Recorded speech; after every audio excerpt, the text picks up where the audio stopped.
नमस्कार, स्वागत है आपका बुंदेली प्रेस वार्ता में। आपको हम बता दें कि दैनिक भास्कर में एक खबर छपी थी जिसमें बताया गया था कि निवाड़ी के विधायक के द्वारा जो विकास कार्य हुए हैं वो गायब हो गए हैं। चबूतरा हो, बस स्टैंड हो, सामुदायिक स्वास्थ्य भवन हो, ये सारी चीजें मौके पर नहीं है। पैसा निकल गया लेकिन काम नहीं हुआ। इसको लेकर अब चर्चाएं तेज थी। सब लोग के मन में सवाल थे, क्या निवाड़ी विधायक ने चोरी की है? क्या निवाड़ी विधायक के ऊपर लगाए गए आरोप सही है? इन सब के मन में जो लोग थे, विधानसभा के हों या बाहर के हों, सबके मन में यही सवाल था, क्या निवाड़ी विधायक ने ऐसा किया है? क्या निवाड़ी विधायक के द्वारा जो कार्य हुए हैं वो सही थे या गलत थे, या पैसा जो है काम कम किया है, ज्यादा रकम पैसा निकाल लिया गया है?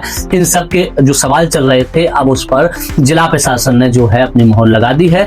और इस चीज की जांच के लिए जिला प्रशासन ने 3 सदस्यीय टीम बनाई थी, जिनका काम था कि जो कार्य हुए हैं, जो खबर दैनिक भास्कर में दिखाई गई थी, जहां जहां का मामला बताया गया था, वहां जांच जो 3 सदस्यीय टीम थी वो मौके पर पहुंची, उसने जांच की और जांच में क्या कुछ निकल के आया है चलिए हम आपको बताते हैं। और क्या स्थिति रही है विधायक के कामों की वो भी हम आपको आगे बताने वाले हैं, तो हमारे साथ जुड़े रहिएगा। हम आपको बता दें कि जिला प्रशासन ने इस खबर की जांच के लिए 3 सदस्यीय समिति बनाई, जिसमें तहसीलदार निवाड़ी जगदीश रंधावा, जनपद पंचायत निवाड़ी के प्रभारी मुख्य कार्यपालन अधिकारी और जनपद पंचायत पृथ्वीपुर के सहायक यंत्री राममिलन पटेल शामिल हुए थे, जिन्हें जाकर ये तय करना था कि जहां पर टेहरका अस्तारी मार्ग पर जो बस स्टॉप था, परिचर कला हो, या जो भी 3-4 जगह की बताई गई थी कि यहाँ पर जो है घोटाला हुआ है, विकास के नाम पर पैसा निकाला गया लेकिन वहां पर कार्य नहीं हुआ है। इसके लिए जिला प्रशासन ने बाकायदा 3 सदस्यीय जो समिति बनाई और उन्हें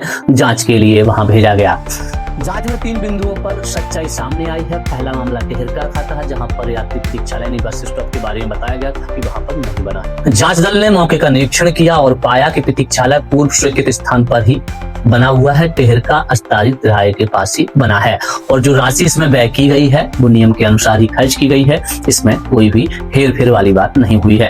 अब बात करते हैं दूसरे मामले की, जो ग्राम रामगढ़ चुरारा गौड़ बाबा मंदिर के पास सामुदायिक भवन बने होने की बात कही गई थी कि पैसा निकाला गया लेकिन ये भवन जो है नहीं बनाया गया। तो मौके पर जो 3 सदस्यीय टीम थी वो मौके पर पहुंची और निरीक्षण किया, तो उन्होंने पाया है कि मौके पर निर्माण कार्य हुआ है और खर्च भी नियमों के अनुसार भी हुए हैं। मतलब दूसरी खबर जो थी प्रशासन ने उसका भी खंडन कर दिया, बताया है कि जो गौड़ बाबा के सामुदायिक भवन था वहां पर बना हुआ है और ऐसा कुछ नहीं हुआ है। जो खर्च हुआ है वो नियम के अनुसार हुआ है। अब बात करते हैं तरीचर कला की, जहाँ तीसरी खबर जो बताई जा रही थी, विधायक के ऊपर आरोप लगाए जा रहे थे कि तरीचर कला में जो मंदिर के पास सामुदायिक भवन बना है वो नहीं बना है, पैसा निकल गया है। ये बातें चल रही थी, विधायक के ऊपर कई तरह के आरोप लग रहे थे, निवाड़ी विधायक रंजन के ऊपर। लेकिन प्रशासन ने जब 3 सदस्यीय जांच टीम बनाई, मौके का निरीक्षण करवाया, तो ये पाया गया कि परिसर में जो है जो कार्य है, निर्माण का कार्य है, वो अब तक शुरू ही नहीं हुआ है और कोई भी राशि वहां पर व्यय नहीं की गई है। मतलब समझ गए आप कि जो खबर दिखाई गई थी उस खबर में के आधार पर जो बात कही जा रही थी विधायक के द्वारा, जो ये लोगों के द्वारा कहा जा रहा था, या लोगों के मन में सवाल चल रहे थे कि विधायक ने कहीं ना कहीं चोरी की है,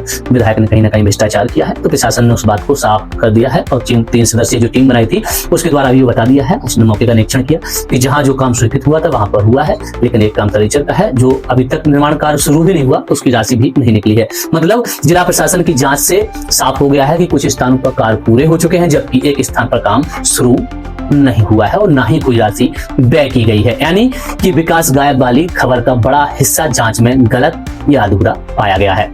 फिलहाल प्रशासन की रिपोर्ट आने के बाद ये मामला शांत होता दिखाई दे रहा है, लेकिन सवाल अब भी वही है, क्या जांच रिपोर्ट आने से जनता के मन में उठ रहे सवालों का जवाब मिल गया है या अब भी संशय बाकी है? आपको क्या लगता है कि जो रिपोर्ट प्रशासन ने सौंपी है, जो निरीक्षण दल वहां पर गया था, 3 सदस्यीय टीम गई थी, या रिपोर्ट आने के बाद आपके मन में जो सवाल चल रहे थे कि निवाड़ी विधायक रंजन ने जो कार्य करवाए हैं उनमें भ्रष्टाचार की बातें जो आ रही थी, क्या आपके मन के जो डाउट थे इस रिपोर्ट के आने के बाद वो मिटे हैं या नहीं मिटे हैं? हमें अपनी मन की बात जो है कमेंट करके बताइएगा। वीडियो आपको कैसा लगा ये भी हमें बताइएगा। फेसबुक पे आप देख रहे हैं तो हमें फॉलो करिएगा, क्योंकि हम ऐसी ही खबरें लाते रहते हैं और हम इस तरीके की जानकारी जो अंदर की जानकारी होती है कोशिश करते हैं कि उन्हें हम आप तक पहुंचा सकें, अपनी बात निष्पक्ष और निर्भीक होकर आपके सामने रख सकें। आपका अगर सपोर्ट रहा तो यकीन मानिए कि हम वो खबरें दिखाएंगे जो शायद आपको कम देखने को मिली, अंदर तक की सच्चाई हम आपको बताने का काम करेंगे। मिलते हैं अगले वीडियो में, तब तक के लिए नमस्कार।